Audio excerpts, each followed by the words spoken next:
اہلیہ کا انتخاب کرتے ہوئے ڈاکٹر عامر لیاقت حسین نے کیا کچھ دیکھا تھا، خود ہی بتا دیا۔ ویڈیو سوشل میڈیا کے اوپر وائرل ہو گئی۔ پاکستان تحریک انصاف کے رہنما ڈاکٹر عامر لیاقت حسین نے چند ماہ قبل شادی کا اعلان کیا تھا، جو کہ سوشل میڈیا پر ٹاپ ٹرینڈ بن گیا تھا۔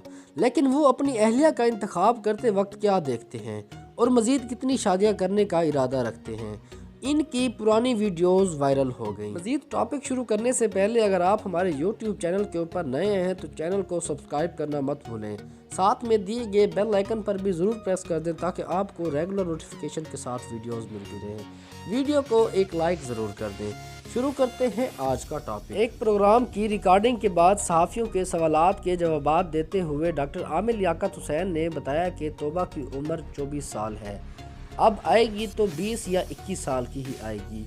2 شادیاں کی ہیں، 2 مزید کرنی ہیں، لیکن یہ پتہ نہیں تھا کہ کب تک تیسری شادی کریں گے۔ البتہ یہ ضرور کہا کہ مزید کم از کم ایک اور بھی کریں گے۔ تحریک انصاف کے رہنما کا کہنا تھا کہ جیسا کپتان ویسا ہی ان کا کھلاڑی، 3 شادیاں ہی کرنی ہیں۔ ان سے جب سوال کیا گیا کہ دلہن کا انتخاب کرتے وقت آپ کیا چیز دیکھتے ہیں تو مسکراتے ہوئے طنزیہ جواب دیا کہ عمر دیکھتا ہوں تاکہ اور گالیاں پڑ سکیں۔ ازواجی زندگی نے بکھیر تو نہیں دیا، اس کے جواب میں ڈاکٹر عامر لیاقت حسین نے بتایا کہ ٹائٹ کر دیا ہے، مرد اپنی زندگی سے تو کبھی خوش نہیں ہوتا۔ تو دوستو یہ تھا ہمارا آج کا ٹاپک۔ مزید اگر آپ نے اسی طرح کی ویڈیوز دیکھنی ہیں تو ہمارے چینل کو سبسکرائب کرنا مت بھولیں اور ساتھ میں دیے گئے بیل آئیکن پر بھی ضرور پریس کریں تاکہ آپ کو ریگولر نوٹیفیکیشن کے ساتھ ویڈیوز ملتی رہیں۔